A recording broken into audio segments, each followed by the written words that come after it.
Hi there, my name is Charlie, and recently my school was cyber attacked by hackers from Russia. And this prompted me to ask the question, how safe really is your data? Well, the answer has everything to do with quantum computing. When you send a piece of information over the internet, it is encrypted, sent, decrypted, and it can then be read by the recipient of the data. The most common type of encryption used in today's digital world is known as RSA encryption.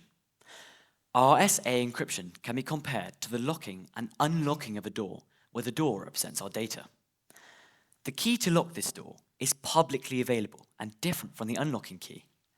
The unlocking key is only owned by the recipient of the data and can be created using the product of two ridiculously large prime numbers. Then let me remind you what prime numbers are. Prime numbers are numbers that are only divisible by 1 and itself. For example, the numbers 3 or 7 are prime. What makes them special is the fact that when they're multiplied together, they become extremely difficult to guess. It could take a classic computer approximately 3 million years of brute force trial and error in order to solve an RSA encryption. However, quantum computing aims to change this.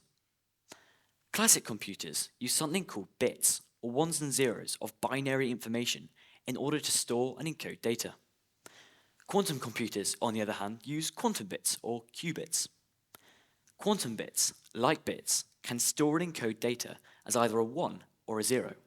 However, using a principle known as superposition, they can also store and encode data as 1 and 0 at the same time, or anywhere on a spectrum between 1 and 0. This is because of the incredible ability of quantum matter to remain in two states simultaneously before it is measured or defined. Another principle of quantum mechanics is known as entanglement. Entanglement allows two quantum objects, or in this case, quantum bits, to influence each other's behavior even at great distances of up to 1 million miles. This allows for extremely fast, extremely powerful quantum computers, and can bring the time to solve an RSA encryption down from 3 million years to only a matter of 3 hours. This leaves your information, like bank details or health info, extremely vulnerable to being intercepted and decrypted by those Russian hackers, assuming they're clever enough for quantum computing. But if this is the case, why hasn't this happened yet?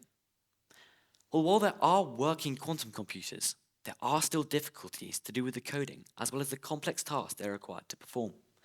However, it is projected that within the next few years, quantum computers will be able to solve RSA encryptions extremely quickly and extremely efficiently.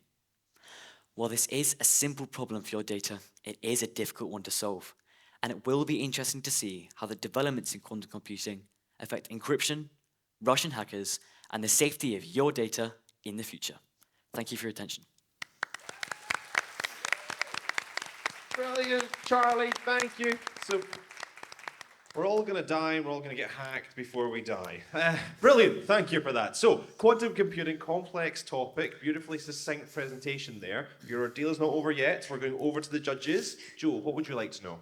It is a really big topic, and I'm just wondering how you've gone about preparing and distilling down this complex topic into your 3 minutes. So it's all about where I found my information, I think. Quantum computing is very quickly becoming quite an important part of the digital world. And websites like IBM, who are one of the leaders in quantum computing, can really sum it up quickly and simply if you want to learn something new. Thank you. Brilliant, thank you, Jo. And Carissa? What one thing did you find most interesting when you researched this topic? One of the most interesting things about quantum computing is definitely its use in medicine.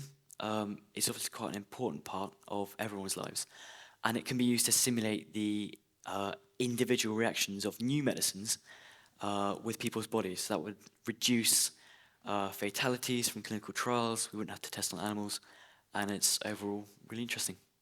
Thank you. Thank you. Brilliant. Thank you very much. Charlie and your quantum computers, back to your seat. Thank you very much.